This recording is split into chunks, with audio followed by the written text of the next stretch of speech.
Good morning everyone. तो हम आज रिसर्च मेथोडोलॉजी एंड स्टैटिस्टिक्स के कुछ इम्पोर्टेंट टॉपिक्स जो कि बार बार एआईए पीजीटी में पूछे जाते हैं उनके बारे में पढ़ेंगे।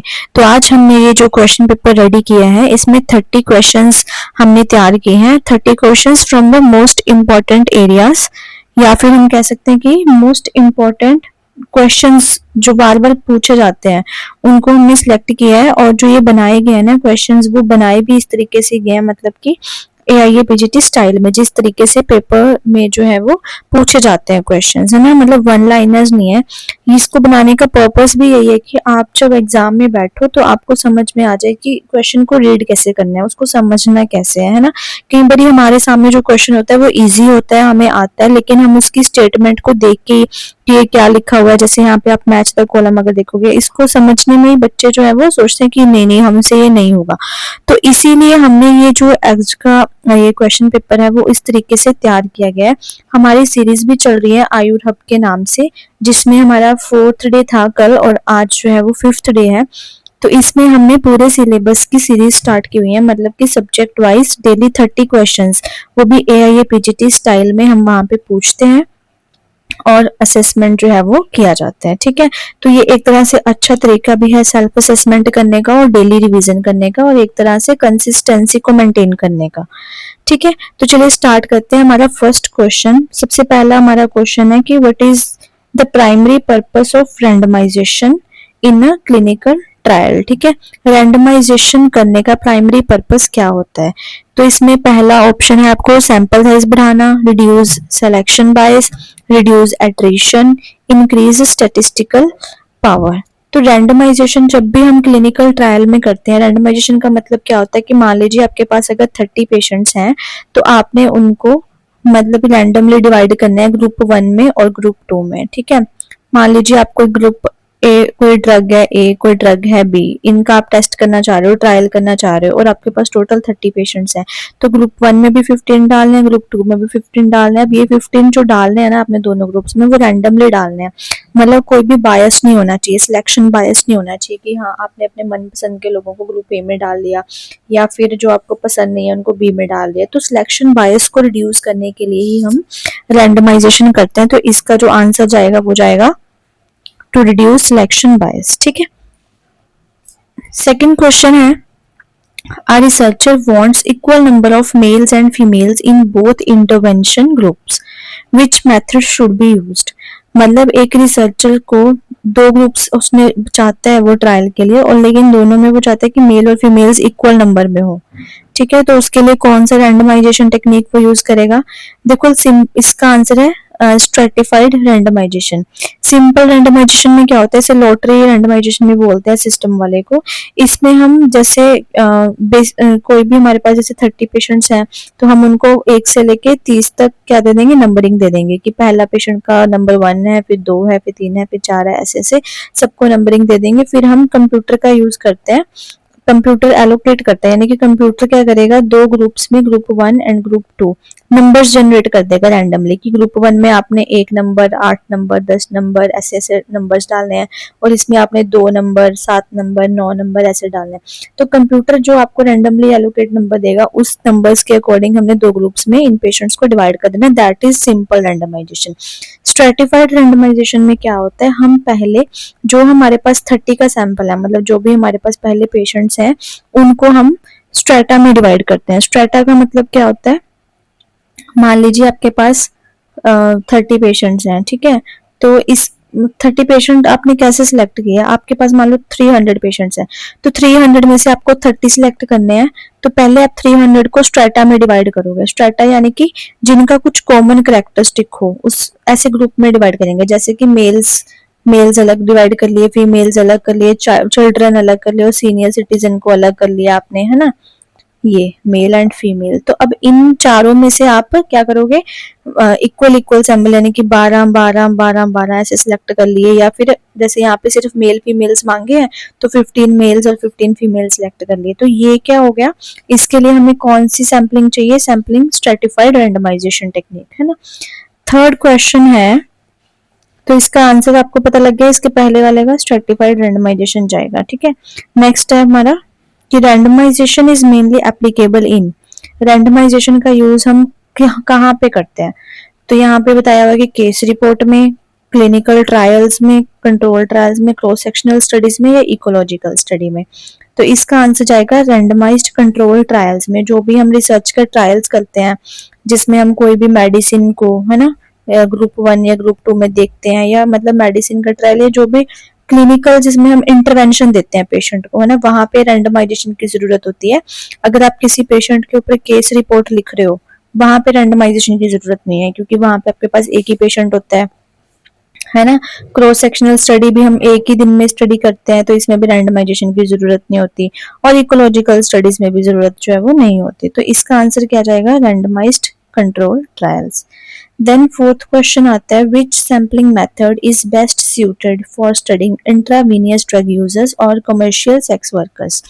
तो यहाँ पे पूछ रहे हैं कि कौन सा टेक्निक, कौन सा सैम्पलिंग मेथड जो है वो यूज किया जाएगा अगर हमें स्टडी करनी है कि इनके ऊपर जो आईवी ड्रग यूज करते हैं या फिर जो सेक्स वर्कर्स हैं उनको, उनके ऊपर आपको स्टडी करनी है। अब देखो, आईवी ड्रग यूजर्स ऐसे ही तो आपको मिल नहीं जाएंगे कि गली गली में घूम रहे हैं और आपके पास बहुत सारा सैंपल है, उस पर आपने ट्रायल कर लिया, है ना। ये पेशेंट जो है, मतलब ये पेशेंट प्राइवेट पेशेंट्स होते हैं, मतलब इनको ढूंढना बहुत मुश्किल का काम होता है, ठीक है। तो आईवी ड्रग जब भी आपने ढूंढना है, इसके लिए स्नोबॉल सैंपलिंग आती है। स्नोबॉल सैंपलिंग में क्या होता है, आपके पास एक पेशेंट आपने ढूंढ लिया कोई भी आईवी ड्रग का, अब वो ही पेशेंट आपको दूसरे किसी पेशेंट के बारे में बताएगा जो कि आईवी ड्रग का यूज करता है, फिर वो दूसरे वाला जो है वो तीसरे वाले के बारे में बताएगा, है ना। तो ऐसे ही एक पेशेंट से दूसरे पेशेंट के बारे में पता लगता है और फिर हमारा सैंपल साइज जो है वो तैयार होता है। ऐसे ही जो कमर्शियल सेक्स वर्कर्स होते हैं, ये भी एक के बारे में दूसरा बताएगा, तो इसमें पेशेंट ही दूसरे पेशेंट्स को रिक्रूट करता है ना। इसे बोलते हैं स्नोबॉल सैंपलिंग, क्योंकि जैसे हम स्नोबॉल को नहीं पास करते रहते, एक को दूसरे, दूसरे को तीसरे, तो वैसे ही यहाँ पे जो है वो हम सैंपल इकट्ठा करेंगे, तो इसको हम बोलते हैं स्नोबॉल सैंपलिंग टेक्निक। तो इसका आंसर क्या जाएगा, स्नोबॉल सैंपलिंग, ठीक है। नेक्स्ट हमारा क्वेश्चन है मैच। नाउ मैच करना है इसमें। सबसे पहला क्या है, सिंपल रैंडम सैंपलिंग। मैंने अभी थोड़ी देर पहले भी बताया था कि सिंपल रैंडम सैंपलिंग जैसे कंप्यूटर से हम करवाते हैं, तो इसमें क्या होता है कि हर एक सब्जेक्ट के साथ पास इक्वल चांस होता है सिलेक्ट होने का, ठीक है। फिर स्ट्रेटिफाइड सैंपलिंग में क्या था, पेशेंट्स या मतलब जो भी हमारी पॉपुलेशन थी जिसके ऊपर हम इंटरेस्टेड हैं काम करने के लिए, ट्रायल करने के लिए, उनको हम पहले ग्रुप्स में डिवाइड करते हैं सिलेक्ट करने से पहले, जैसे मेल फीमेल में चेक हमने किया था, ठीक है। स्नोबॉल सैंपलिंग में क्या था, पार्टिसिपेंट ही दूसरे पार्टिसिपेंट्स को रिक्रूट करता है, लेके आता है। और कन्वीनियंस क्या सैंपलिंग क्या होती है, इसका नाम ही बता रहा है, देखो कन्वीनियंस, जहाँ पे हमें पेशेंट्स मिल रहे हैं, इजी अवेलेबल हो रहे हैं, वहां से ही हमने अपना सैंपल सेलेक्ट कर लिया, वहां से ही हमने पूरे अपने पेशेंट्स जो है वो इकट्ठा कर लिए जिसके ऊपर हम रिसर्च करना चाहते हैं। तो कन्वीनियंस सैंपलिंग में क्या है, सिलेक्शन जो है वो बेस्ड ऑन इजी अवेलेबिलिटी, है ना। तो इसका क्या हो जाएगा, ए का ए, बी का बी, सी का सी एंड डी का डी, यानी कि फर्स्ट आंसर जो है वो इसमें हो जाएगा। अब देखो, अगर आपने पढ़ा नहीं हो इसके बारे में, अगर आप या फिर ये क्वेश्चन ही रीड नहीं कर रहे, तो कुछ बच्चों को ये डिफिकल्ट लगेगा सॉल्व करने के लिए क्वेश्चन, बट इसमें डिफिकल्ट कुछ भी नहीं है। अगर आप उसको अच्छे से पढ़ोगे, समझने की कोशिश करोगे, तो बहुत इजीली आपको उसका आंसर जो है वो मिल जाएगा। Next is also a match. So सबसे पहले इसमें बोल रहे हैं कि क्लस्टर सैम्पलिंग। क्लस्टर सैम्पलिंग में क्या होता है, ढूंढना है आपको purposive sampling, consecutive and quota sampling.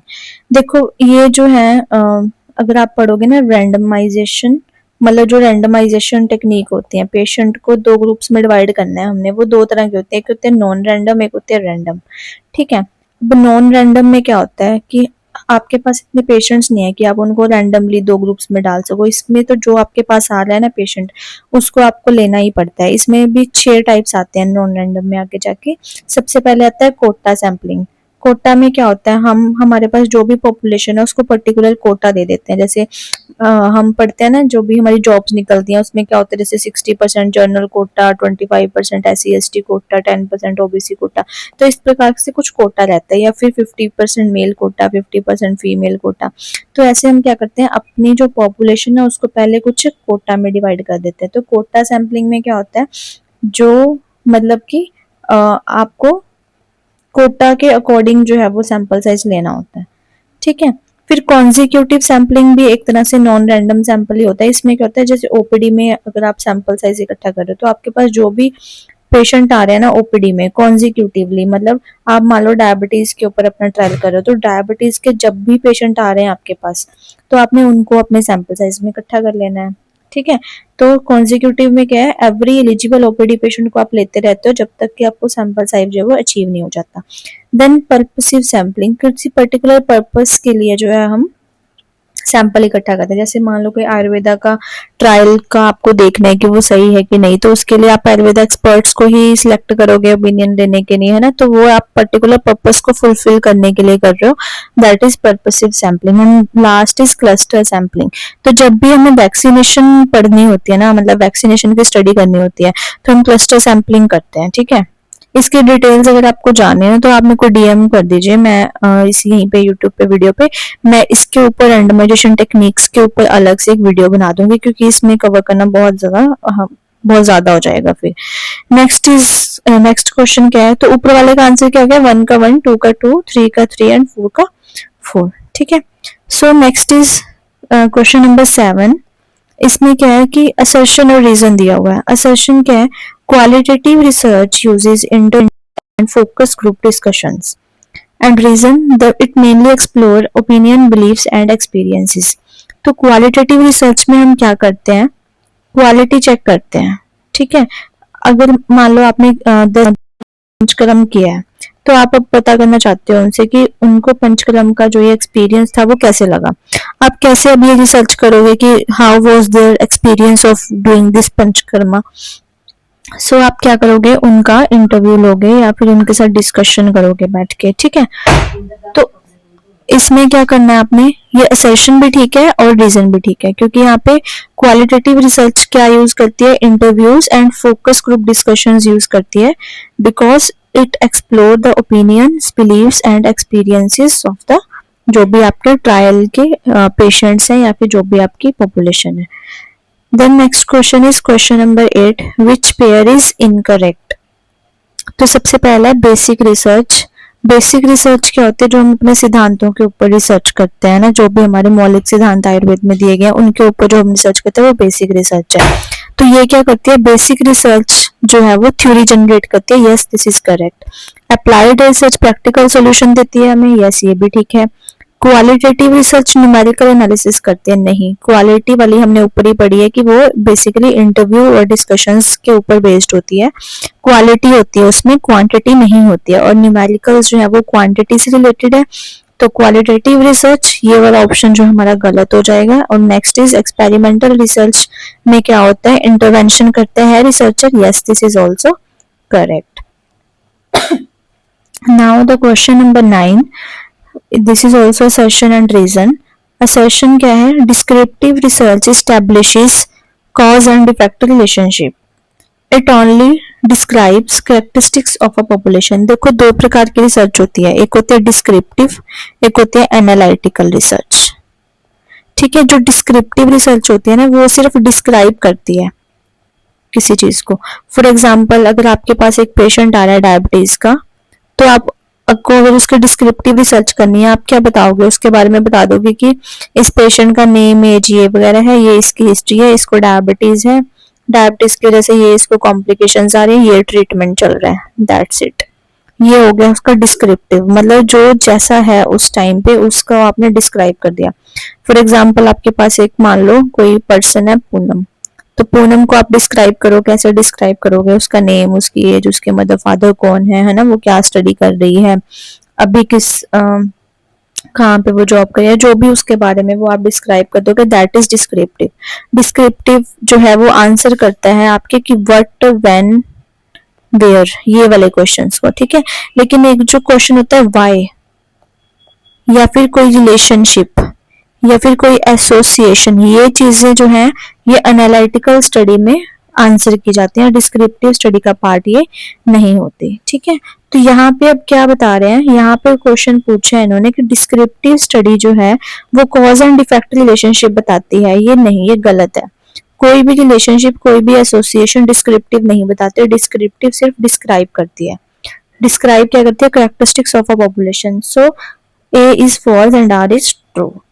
Then 10th question, research conducted to generate new knowledge without immediate practical application is called, उसे क्या कहते हैं? यानी कि जो रिसर्च हम कंडक्ट कर रहे हैं एक न्यू नॉलेज को जनरेट करने के लिए विदाउट, लेकिन हमें कोई प्रैक्टिकल प्रॉब्लम का सॉल्यूशन उसमें नहीं चाहिए, कोई प्रैक्टिकल सॉल्यूशन या एप्लीकेशन नहीं चाहिए, तो वो क्या है, सिर्फ न्यू नॉलेज को ही जनरेट करना है, that is the basic research. अब हमने नेक्स्ट क्वेश्चन में करेक्ट सीक्वेंस ऑफ रिसर्च जो है वो रिसर्च या ट्रायल या जो भी हमारा रहता है ना शोध, उसका करेक्ट सीक्वेंस हमें देखना है यहाँ पे। तो सबसे पहले देखो, कोई भी रिसर्च हमने करनी है तो हमारे पास कोई क्वेश्चन तो होना चाहिए ना, कोई प्रॉब्लम तो होनी चाहिए, हमारे पास कोई क्वेरी तो होनी चाहिए जिसके ऊपर आपको रिसर्च करोगे। तो पहला जो आएगा part that is problem. Problem जब आपने यहाँ पे सिलेक्ट कर लिया आपका आंसर खुद ही निकल के आ जाएगा, है ना। अब यहाँ पे एंड में प्रॉब्लम दिया हुआ है, ये गलत हो जाएगा। हाइपोथेसिस तो सबसे पहले बनाते हैं हम, ये भी गलत हो जाएगा। और प्रॉब्लम यहाँ पे बीच में आई हुई है, ऑब्जेक्टिव बाद मतलब पहले आए हुए हैं, ये भी गलत हो जाएगा।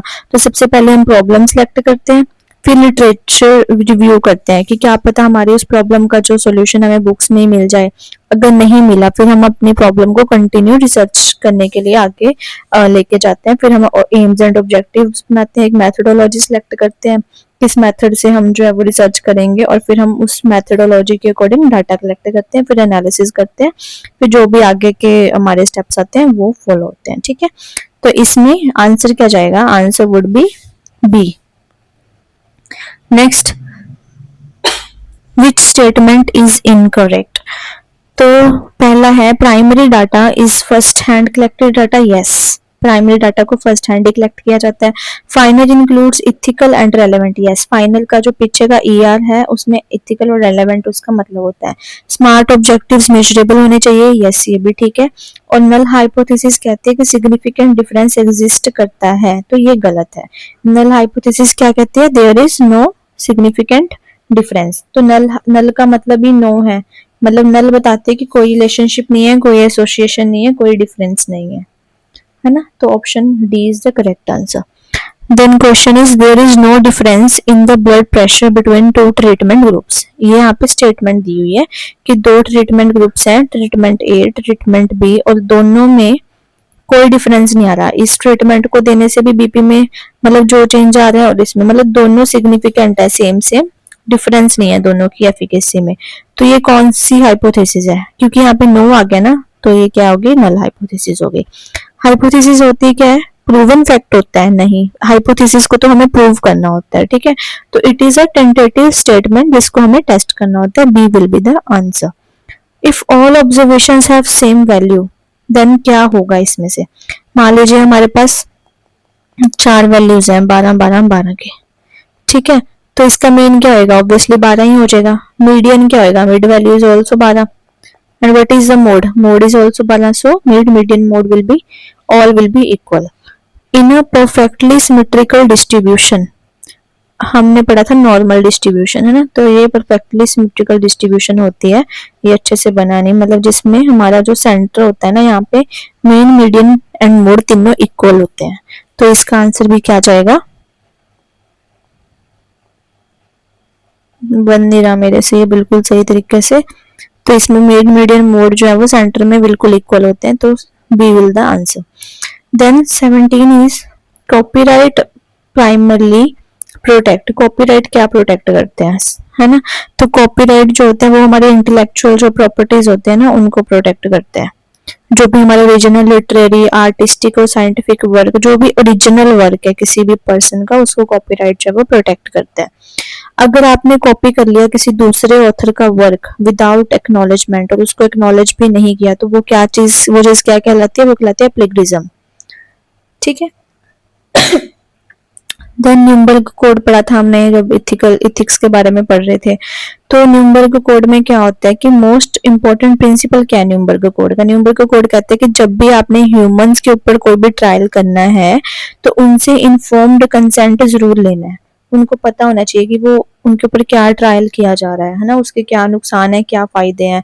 तो पेशेंट जो है वो जो भी ट्रायल के अंडर है, he should be aware about what he is undergoing. ठीक है, तो इसका मोस्ट इंपॉर्टेंट प्रिंसिपल यही है, वॉलंटरी इन्फॉर्म्ड कंसेंट आपको लेना है। देन न्यूमबर्ग कोड की फॉल्स स्टेटमेंट ही आगे पूछी गई है कि क्या कौन सी इसमें से फॉल्स है अकॉर्डिंग टू न्यूमबर्ग कोड। तो न्यूरम्बर्ग कोड तो पहला है participation should be voluntary, yes ये ठीक है। Risk should be minimised, yes risk भी पेशेंट को कम से कम होना चाहिए। कंसेंट इज ऑप्शनल, नहीं कंसेंट तो मैंडेटरी है, लेना ही लेना है आपने वॉलंटरी कंसेंट पेशेंट से। सब्जेक्ट में withdraw any time, yes subject कभी भी ट्रायल को छोड़ के जा सकता है, वो उसके वॉलंटरी विल पे डिपेंड है, ठीक है। Then question number 21, phase third trial compare new treatment with. जब हम ड्रग का ट्रायल करते हैं तो उसमें फेसेस होते हैं, फेज 1 2 3 4 ऐसे करके, है ना। 1 जो है हम हेल्दी उसमें करते हैं, फिर ये हम केसेस पे करते हैं, इसमें हम जो भी हमारा ट्रीटमेंट है ना उसको जो भी स्टैंडर्ड ट्रीटमेंट ऑलरेडी अवेलेबल है या प्लेसिबो के साथ हम कंपेयर करते हैं। तो फेज 3 में हम क्या करते हैं, कंपैरिजन करते हैं अपनी न्यू ड्रग का प्लेसिबो के साथ या स्टैंडर्ड ट्रीटमेंट के साथ। देन मैच करना है। देखो फेज 4 क्या है, पोस्ट मार्केटिंग सर्विलियंस होता है फेज 4 में। फेज 2 में क्या करते हैं हम, फेज 2 में थेराप्यूटिक एक्सप्लोरेटरी ट्रायल होता है, एक्सप्लोर करते हैं about the side effects, about the dose क्या जाएगी, मैक्सिमम मिनिमम डोज क्या है, एफिकेसी क्या है। तो exploratory trial is phase 2 and confirmatory trial is phase 3, ठीक है। तो इसका आंसर जाएगा हमारा B. Then which of the following is a parametric test. Parametric test और नॉन पैरामेट्रिक दो तरह के टेस्ट होते हैं। पैरामेट्रिक जो होते हैं इसमें क्वांटिटेटिव डाटा होता है, नॉन पैरामेट्रिक में क्वालिटेटिव डाटा होता है। तो जिनके भी नेम्स होते हैं ना, जैसे chi square test in non parametric, जो नाम से स्टार्ट होता है, जैसे काई स्क्वायर भी नॉन पैरामेट्रिक है, मैन विटनी भी नाम से शुरू हो रहा है तो ये भी नॉन पैरामेट्रिक है, विल्कॉक्सन भी नॉन पैरामेट्रिक है। तो आंसर इसमें हमारा क्या जाएगा, स्टूडेंट टी टेस्ट, ये जो है वो पैरामेट्रिक है, ठीक है। देन स्पीयरमैन्स कोरिलेशन टेस्ट, ये भी नॉन पैरामेट्रिक टेस्ट है। देन आता है हमारा एक क्वेश्चन नंबर 25, इसमें पूछ रहे हैं एक रिसर्चर है who wishes to estimate the prevalence, वो प्रेवलेंस देखना चाहता है अमल पित्त का अमंग कॉलेज स्टूडेंट्स, ठीक है। तो कौन सा स्टडी डिजाइन जो है वो सूट करेगा। अब मान लीजिए आपके कॉलेज में 500 स्टूडेंट्स हैं, आपको देखना है 500 में से कितनों को जो है वो अमल पित्त है। तो इसके लिए आप क्या करोगे, आप क्या करोगे, एक सर्वे रख लोगे जिसमें आप सारे 500 स्टूडेंट्स को बुलाओगे एक ही दिन पे और उनको उनसे पूछोगे अमल पित्त है, इफ हाँ तो टिक कर लोगे, नहीं है तो नहीं टिक करोगे। तो ऐसे ऐसे करके आपको पता लग जाएगा कि मान लो 302 पेशेंट्स को अमल पित्त आया। तो ये जो आपने स्टडी करी है ये एक ही दिन में करी है ना, 1 पॉइंट ऑफ टाइम पे ही करी है जहां पे आपने डाटा कलेक्ट करा है, तो इसे हम कहते हैं क्रॉस सेक्शनल स्टडी, ठीक है। देन कैलकुलेट द मीन, इसका मीन आप कैलकुलेट करोगे, कैसे करते हैं हम mean calculate, sum of all the observations divided by number of all the observation. तो यहाँ पे इन सब का सम कर लेना है आपने, डिवाइडेड बाय 5 कर देना है, तो ये 120 के अराउंड आ जाएगा, आई थिंक 120 आएगा, ठीक। Then 27th question, the primary objective of CCRAS, CCRAS का प्राइमरी ऑब्जेक्टिव क्या है, इसके नाम पे ही पता लग रहा है कि आयुर्वेद में जो भी रिसर्च होती है ना उसको प्रमोट करता है ये, ठीक है। तो conduct, coordinate and promote research in Ayurveda, यही CCRAS का काम है। देन आयुर्वेदिक फार्माकोपिया ऑफ इंडिया, कौन सी ऑर्गेनाइजेशन ने पब्लिश किया था ये, तो इसके लिए pharmacopoeia commission for Indian medicine and homeopathy, इन्होंने ये पब्लिश किया था। देन GCP दी हुई है, गुड क्लिनिकल प्रैक्टिसेस इन आयुर्वेदा, वो क्या इंश्योर करती हैं, इंश्योर करती हैं कि जो भी हमारी क्लिनिकल रिसर्च है वो इथिकल एंड साइंटिफिकली साउंड होनी चाहिए, है ना। B is the correct option. Then 30 question, the main purpose of evidence generation in Ayurveda, हम आयुर्वेदा में एविडेंसेस जनरेट कर रहे हैं, प्रूफ्स इकट्ठे कर रहे हैं कि यस इस ये वाली ट्रीटमेंट बेनिफिशियल है, ये वाला ड्रग ऐसे बेनिफिशियल है ना। तो जो भी हम एविडेंसेस इकट्ठे कर रहे हैं आयुर्वेदा में, क्या पर्पस है उस चीज का, मेडिसिन सेल्स को बढ़ाना, नहीं। ड्यूरेशन ऑफ क्लिनिकल ट्रायल को कम करना, नहीं। क्लासिकल आयुर्वेदिक प्रिंसिपल्स को रिप्लेस करना, नहीं। वैलिडेट करना safety and efficacy of Ayurvedic interventions using scientific methods, yes हम क्या करना चाहते हैं, जो सेफ्टी है हमारी आयुर्वेदिक मेडिसिन की और उनकी एफिकेसी को वैलिडेट करना चाहते हैं, उसको प्रूफ करना चाहते हैं, उसको उसके एविडेंसेस जो है वो पब्लिक को दिखाना चाहते हैं। तो यही हमारा मेन पर्पस है, ठीक है। तो ये हमारे जो थे 30 most important area set questions थे रिसर्च के। हो सकता है मतलब इसमें से कुछ क्वेश्चंस रिपीट भी हों और पहले भी रिपीट हुए हैं जो हमारे एएपीजीडी के एग्जाम्स हुए हैं उसमें, ठीक है। अगर आप चाहते हैं कि हम हर एक सब्जेक्ट के ऊपर आपके साथ ऐसे ही क्वेश्चंस को शेयर करें तो आप कमेंट सेक्शन में उस पर्टिकुलर सब्जेक्ट का नाम जो है वो लिख सकते हैं। Thank you.